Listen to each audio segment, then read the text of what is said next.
யாக்கோபு அதிகாரம் 2. என் சகோதரரே, மகிமையுள்ள நம்முடைய கர்த்தராகிய இயேசு கிறிஸ்துவின் மேலுள்ள விசுவாசத்தை பட்சபாதத்தோடே பற்றிக் கொள்ளாதிருப்பீர்களாக.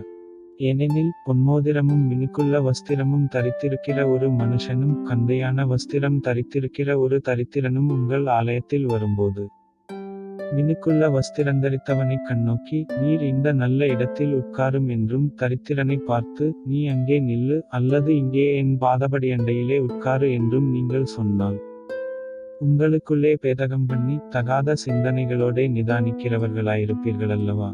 என் பிரியமான சகோதரரே, கேளுங்கள். தேவன் இவ்வுலகத்தின் தரித்திரரை விசுவாசத்தில் ஐசுவரியவான்களாகவும் தம்மிடத்தில் அன்பு கூறுகிறவர்களுக்கு தாம் வாக்குத்தத்தம் பண்ணின ராஜ்யத்தை சுதந்தரிக்கிறவர்களாகவும் தெரிந்து கொள்ளவில்லையா? நீங்களோ தரித்திரரைக் கனவீனம் பண்ணுகிறீர்கள். ஐசுவரியவான்களல்லவோ உங்களை ஒடுக்குகிறார்கள். அவர்களல்லவோ உங்களை நியாயாசனங்களுக்கு முன்பாக இழுக்கிறார்கள். உங்களுக்கு தரிக்கப்பட்ட நல்ல நாமத்தை அவர்களல்லவோ தூஷிக்கிறார்கள். உன்னிடத்தில் நீ அன்பு கூறுகிறது போல பிறனிடத்திலும் அன்பு கூறுவாயாக என்று வேதவாக்கியம் சொல்லுகிற ராஜரிக பிரமாணத்தை நீங்கள் நிறைவேற்றினால் நன்மை செய்வீர்கள். பட்சபாதமுள்ளவர்களாயிருப்பீர்களானால் பாவஞ்செய்து மீறினவர்களென்று நியாயப்பிரமாணத்தால் தீர்க்கப்படுவீர்கள். எப்படியெனில், ஒருவன் நியாயப்பிரமாணம் முழுவதையும் கைக்கொண்டிருந்தும் ஒன்றிலே தவறினால் எல்லாவற்றிலும் குற்றவாளியாயிருப்பான்.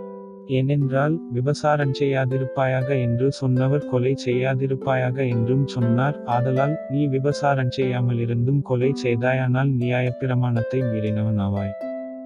சுயாதீன பிரமாணத்தினால் நியாயத்தீர்ப்படையப் போகிறவர்களாய் அதற்கேற்றபடி பேசி அதற்கேற்றபடி செய்யுங்கள்.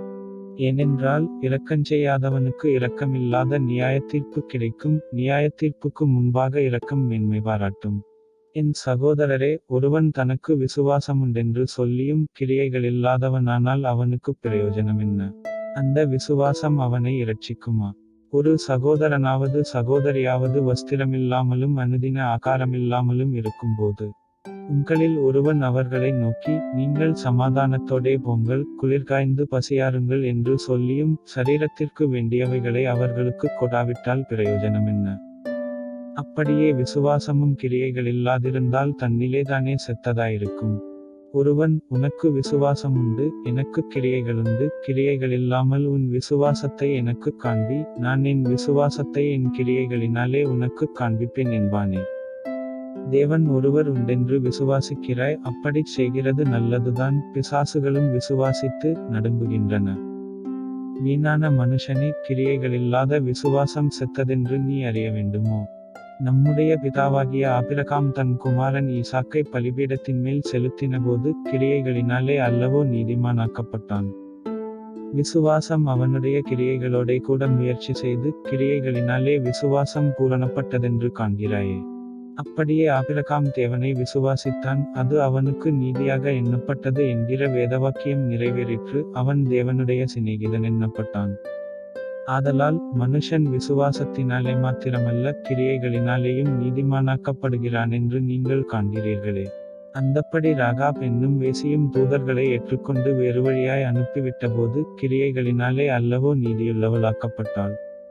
அப்படியே ஆவியில்லாத சரீரம் செத்ததாயிருக்கிறது போல கிரியைகளில்லாத விசுவாசமும் செத்ததாயிருக்கிறது.